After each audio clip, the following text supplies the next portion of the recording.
معرفة العلم وحسن أخلاقنا بالحلم واجعلنا ممن يستمعون القول فيتبعون أحسنه والحمد لله رب العالمين. Alhamdulillah, kita bersyukur kehadirat Allah yang memberi kepada kita nikmat serta taufik dan memberi kesempatan untuk kita menyambung pada malam ini daripada kitab Fathul Mu'in pada bab atau fasal berkaitan dengan Ar-Rahn, iaitu gadaian. Kita berhenti pada muka surat 219 perenggan 1470. Wa yajuzu lil murtahini bai'uhu. Wa yajuzu lil murtahini bai'uhu. Bismillahirrahmanirrahim. Qala al-muallif rahimahullah wa nafa'ana bihi wa bi'ulumihi fid darain amin ya rabbal alamin. Wa yajuzu lil murtahini bai'uhu fi dainin halin bi'iznir rahini wa hadratihi bi khilafihi fi ghaibatihi. Na'am in qaddara lahu thamana sahha mutlaqan lintifa'id tuhmah. Kata pengarang rahimahullahu ta'ala, harus pemegang gadai menjualkan barang gadaian pada hutang yang sampai tempoh dengan izin penggadai dan kehadirannya. Bersalahan menjual barang gadaian pada ghaib pemegang gadaian. Namun jika dia mengkadarkan satu harga bagi barang gadaian, sah ia, jualan tu sah, semata-mata sah secara mutlak lah, kerana ternafi tuhmahan. Okey. Baik. Yang ni jadi apabila sampai tempoh masa orang itu berhutang dan diletak barang gadaian. Jadi tujuan gadaian tu dibuat ialah untuk menjamin hutang. Wasiqah biddain, sebagai jaminan bagi hutang itu akan dibayar oleh penggadai tu. Jadi kalau dia tak mampu bayar, maka barang gadaian itu akan dijual untuk melunasi hutang dia. Okay. Baik, sekarang ni sebut dia berkait dengan hak sebelum ni. Wa yajuzu lil murtahin bai'uhu, boleh bagi pemegang gadaian jual barang gadaian fi dainin halin, pada hutang yang telah sampai tempoh, bi'iznir rahini wa hadratihi, dengan syarat dapat izin daripada rahin penggadai, dan juga dengan syarat bihadratihi, hadir penggadai.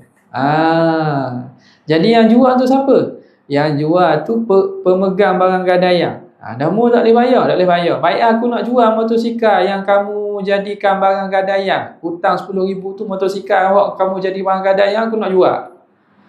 Dah jual. Dia pun kata tak apa, jual. Dia pun hadir. Dia pun tanya orang, ada orang nak beli. Tak apa. Jadi jualan tu datang daripada pihak murtahin, padahal bukan harta dia tu, tetapi kerana mendapat izin daripada rahin penggadai dan penggadai itu hadir. Wa hadratihi bi khilafihi, bersalahan bi khilafil bai'i fi ghaibatihi. Lain kalau dia jual ketika ketiadaan murtahin. Ketika ketiadaan rahin. Murtahin jual masa rahin tak ada. Jadi tuan penggadai tak ada ni. Hutang sampai dah ni. Sampai dah hutang ni. Jadi dia pun gini tuan yang tak ada molek kita jual. Kat lagi ketua dia ada kain tak boleh jual. Kita nak guna duit. Kita jual dalam keadaan penggadai, rahin tidak hadir, ghaibatihi. Maka hukumnya tidak sah. Sebab apa? Sebab bukan barang dia nak jual. Dia hanya pegang barang gadaian tu, dia hanya pegang secara amanah. Okey. Naam, namun in qaddara lahu thamana, namun jika rahin menentukan bagi barang tadi harga. Rahin menentukan bagi murtahin tadi harga. Ginilah, kalau aku tak boleh nak bayar, mu jual lah motor aku ini 10,000. Dia berhutang, dia letak motor dia sebagai barang gadaian. Dia katalah, ginilah, ni aku berhutang ni, aku letakkan motor ini sebagai barang gadaian. Kalau nanti tak boleh bayar, harga dia 10,000 mu jual. Jadi kira lunahlah hutang dengan jualan motosikal tu. Kalau in qaddara lahu thamana, kalau rahin tentukan kepada murtahin harga nilai barang gadaian, sahha mutlaqa, maka sah secara mutlak. Lintifa'i tuhmah, kerana ternafi tuhmah. Bila gitu tak ada tuhmahan lah. Tuhmahan dari segi makna takut murtahin nak ambil kesempatan jual dengan harga lebih mahal ke, nak ambil untung pula atas jualan dan seumpamanya. Maka hukumnya sah secara mutlak, lintifa'i tuhmah. Kemudian kata pengarang, walau syarata an yabi'ahu thalithun 'indal mahilli jaza bai'uhu bi thamani mithlin halin wala yushtaratu muraja'atur rahini fil bai'i li'anna al-asla baqa'u idnihi bal muraja'atul murtahin li'annahu qad yumhilu aw yubri'u. Kalau keduanya mensyaratkan bahawa ia dijual oleh orang yang ketiga di sisi sampai tempoh, harus dia menjualnya dengan harga seumpama yang tunai. Tidak disyaratkan merujuk kepada pemegang gadaian. Bukan penggadaian. Tidak syarat merujuk pada penggadai pada jualan itu. Bukan pemegang gadaian, penggadai. Pak terjemah ni tak kena ni. Kerana asalnya adalah kekal izinnya. Sebaliknya, izin pemegang gadaian. Baru ya. Kerana dia terkadang menangguhkan atau melupuskan hutang. Baik, sekarang ni situasi lain pula. Kalau seorang itu lau syarata an yabi'ahu thalithun indal mahilli, mahil dengan kasrahat. Jika dua-dua orang ini mensyaratkan dijual gadaian tersebut oleh pihak ketiga. Salih ni makna pihak ketiga. Indal mahilli, ketika sampai tempoh. Tempoh matang siapa? Siapa tempoh bayar hutang, hok kena bayar hutang semua sampai tempoh dah. Dua-dua ni gini, aku beri hutang kepadamu dengan syarat menggadaikan motor kamu tadi. Dia pun setuju. Kita buat syarat bahawa bila sampai tempoh aku tak bayar lagi, maka boleh pihak ketiga. Letaklah kita kata letak adik dia. Maka adik aku akan jualkan motor ini untuk melunasi hutang aku. Jadi dua-dua ni syarat dan dua-dua setuju. Jadi yang jual tu pihak ketiga.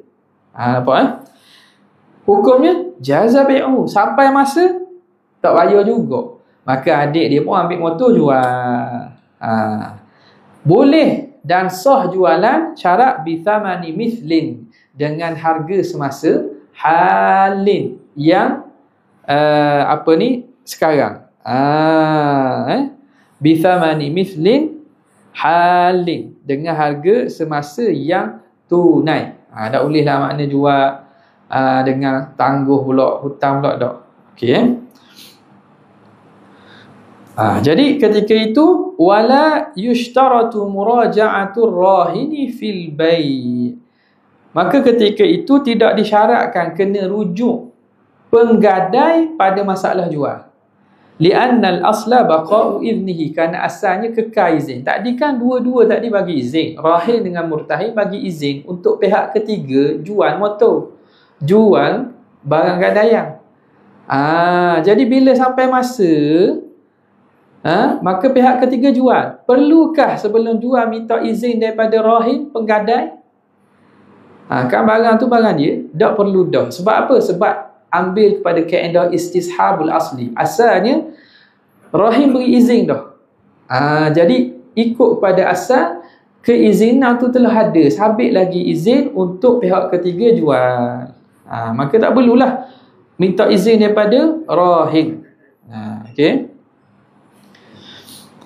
Li'anna al-asla baqa'u idnihi bal muraja'atu al-murtahin. Bahkan disyaratkan kena rujuk murtahin, pemegang gadaian, pemiutang. Sekarang ni abang dia berhutang dengan tokel seorang. Tokel tu katalah tokel Cina, ikutlah. Tokel tu, jadi motor tu letak dipegang oleh tokel Cina tadi. Jadi dia letak syarat dah, bila sampai masa dua-dua ni setuju untuk pihak ketiga, adik dia tadi jual. Sampai masa dah tak tebuh lagi motor dia, maka adik dia pun jual. Adik dia tak perlu rujuk dah abang dia, sebab abang dia dikira beri izin yang awal. Tapi sebelum jual dia kena rujuk murtahin. Murtahin, orang Cina yang pegang barang gadaian tadi, pemiutang lah. Sebab apa? Li'annahu qad yumhilu aw yubri'u, kerana murtahin ini boleh jadi dia nak beri tangguh lagi, ataupun nak burnkan hutang, nak kira burn hutang, nak kira ibrak, hangus hutang.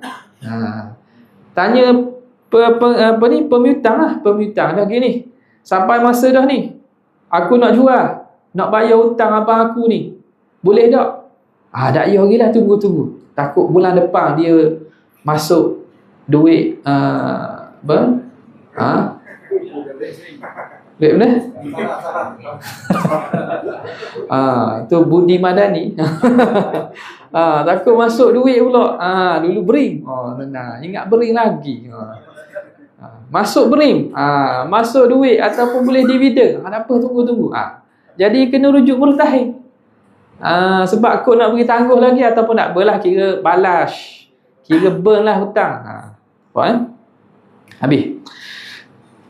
Kemudian wa ala malikihi min rahinin aw mu'irin lahu mu'natun lil marhun kanafaqati raqiqin wa kiswatihi wa ala fidabatin wa ujrati raddi abiqin wa makani hifdhin wa i'adati ma yuhdamu ijma'an khilafan lima syadza bihil hasan. Di atas pemiliknya daripada penggadai atau yang meminjamkan kepadanya perbelanjaan barang gadaian seperti nafkah hamba dan pakaiannya, dan umpan binatang. Bukan umpan makanan binatang upang dia panggil upang. Upang ni nak cakap benda meh bahasa kita. Meh ni benda tu tak, dia kata rupuk-rupuk. Ala fudabah ni rupuk rupuk. Istilah benda rupuk. Jerami, kalau tengah tu jerami, rupuk, makanan binatang lah. Dan upah memulangkan hamba yang lari dari tempat simpanan, dan membina apa yang runtuh dengan ijma', bersalahan apa yang syaz al-hasan dengannya. Okey. Baik. Sekarang ni dia nak ceritakan tentang tanggungjawab. Tanggungjawab berkaitan barang gadaian. Siapa yang perlu kita melestarikan barang gadaian tersebut? Wa ala malikihi, ke atas pemiliknya. Pemilik barang gadaian itu min rahinin, daripada rahin penggadai sendiri, au mu'irin lahu,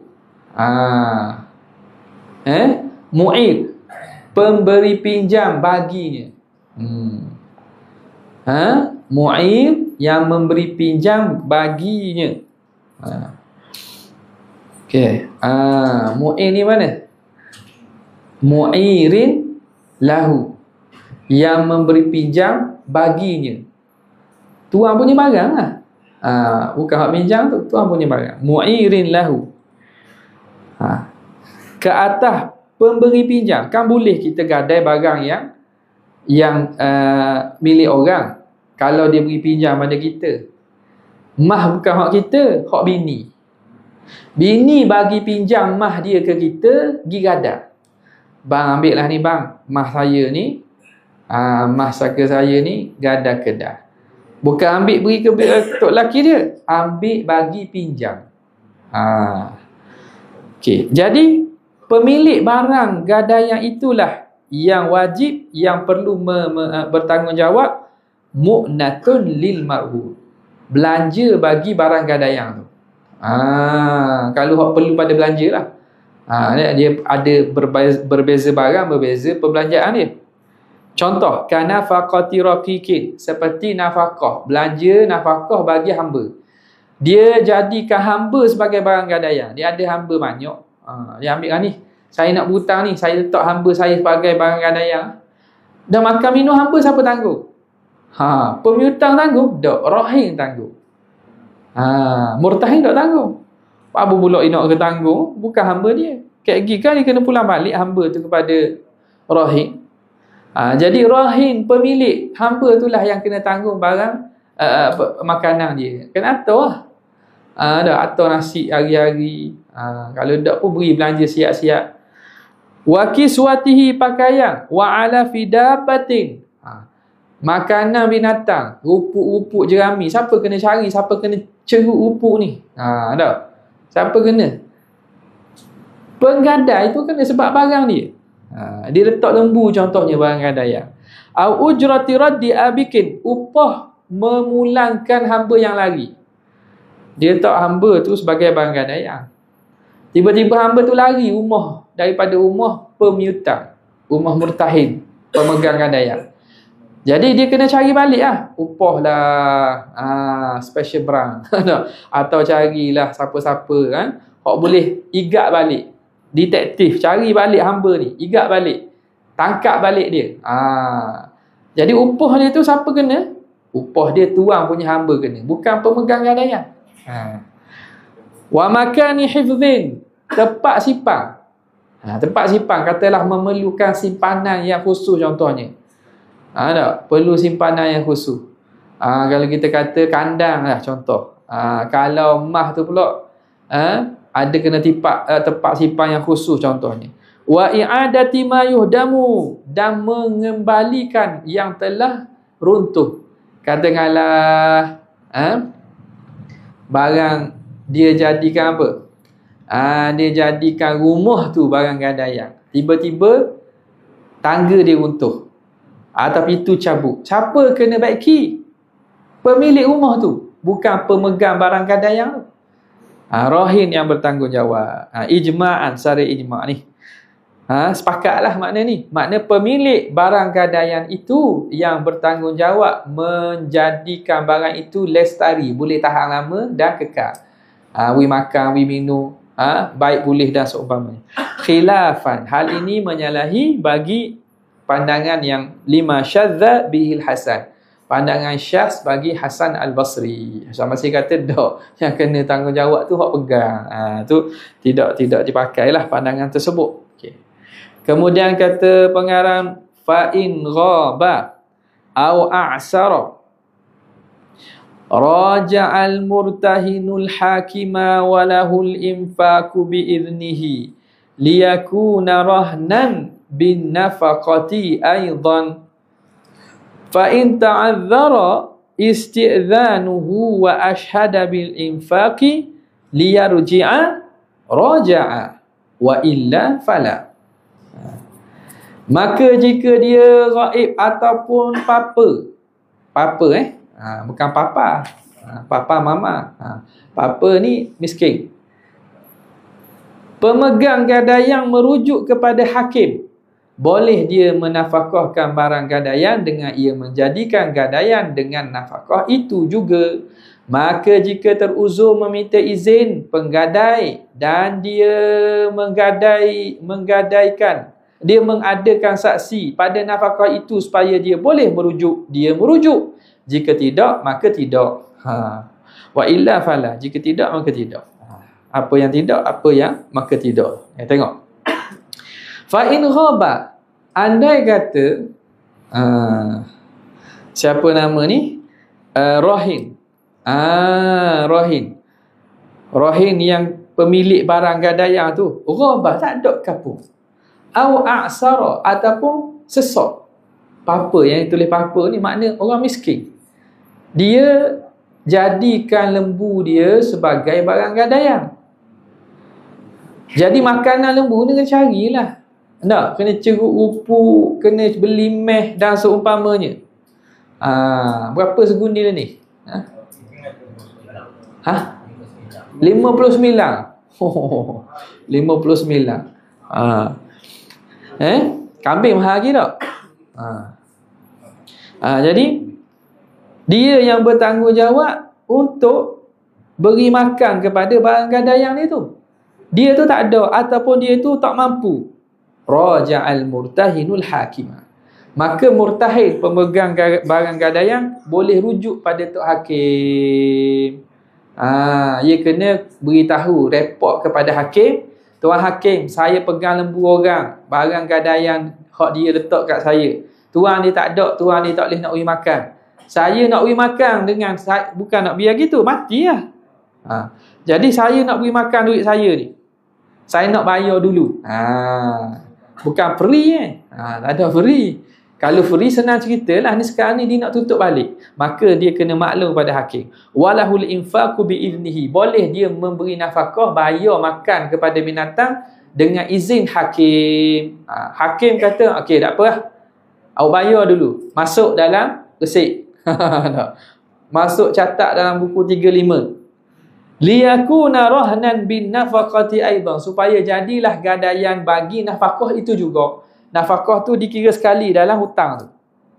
Jadi barang gadaian itu menjadi gadaian bagi apa?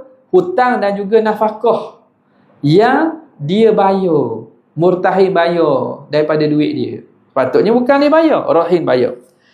Fa in ta'azzara isti'dzanu, kalau payah suka minta izin pada tok hakim tak mari kerja contohnya.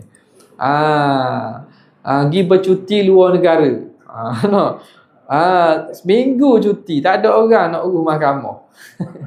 Bukan nak beri seminggu lembu tu puasa tak makan. Wa fa in ta'azzara isti'dzanuhu, jika uzur suka minta izin, wa ashhada bil infaqi liyarji'a, dan dia mendatangkan saksi untuk dia beri nafkah. Tujuan nak rujuk ni nak minta balik. Jawapannya boleh. Dan dia boleh raja'a, dia boleh minta balik bayaran dia beri makan itu daripada rahim. Jadi kaedah ni tadi kena beritahu hakim. Kalau nak minta balik daripada perbelanjaan dia, jaga perbelanjaan dia, pelihara barang gadaian tu, makanan lembu ni, kena beritahu hakim. Kalau hakim tak ada, dia kena datangkan saksi. Gini, mari dua orang. Kamu jadi saksi dua orang. Aku ni nak bayar makanan lembu ni dan aku nak rujuk tuan dia. Aku nak minta balik. Kena datang saksi lah. Syarat kena datang saksi. Kalau dia tak ada datang saksi, dia kira beri makan free. Maka kayak gini nak tutup balik tak boleh lah. Dah, salah dia. Jadi kalau nak minta balik bayaran tu, dia kena beritahu hakim atau adakan saksi untuk menyaksikan bahawa dia ni bagi makan tujuan untuk dia minta balik pula bayaran nanti. Wa illa, jika tidak, tidak mana tu?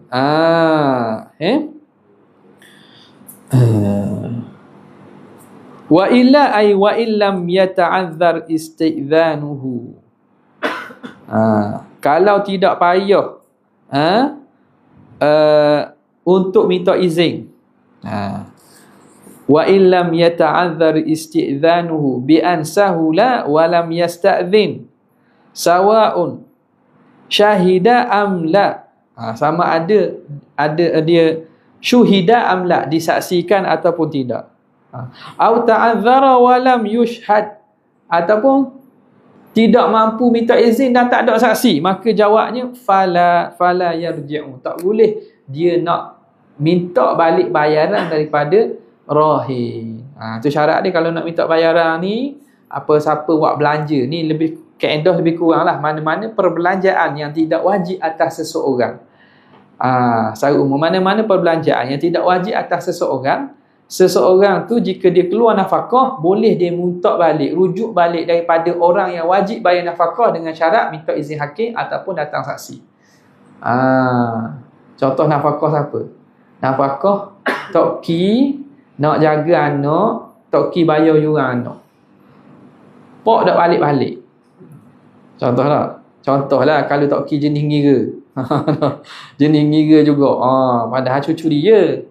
Patut ayah kira lah tu. Tapi kata biarlah aku jaga dah, bukan aku nak jaga cucumu pula. Cucu aku pula. Anakmu pula. Aku jaga dah mu dulu. Anakmu pun jagalah pula. Bukan anakmu, cucu aku nak jaga juga. Tak kira kau. Jadi tok ki kena beri maklum kepada qadhi ataupun datangkan saksi bahawa dibayar ni untuk rujuk balik. Itu kalau berlaku mukhasamah lah. Kalau berlaku ayah tak mau bayar gitu lah. Kalau ayah dia memang senang kira, tak apa bayar dulu ganti pula, tak ada masalah. Ni kalau melibatkan mahkamah dia kena syarat itu. Habis. Kemudian kata pengarang, walaysa lahu ba'da luzumir rahni bai'un wa waqfun wa rahnun li akhar. Isyak dah tak? Sudah. Okay, ada soalan tak?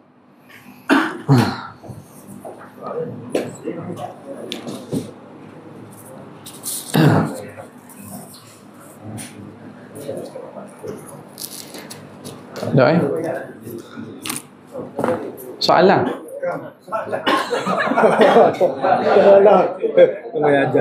Mai ajar.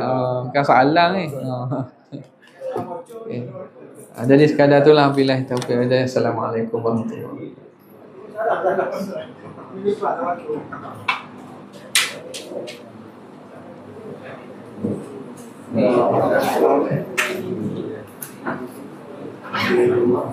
wabarakatuh.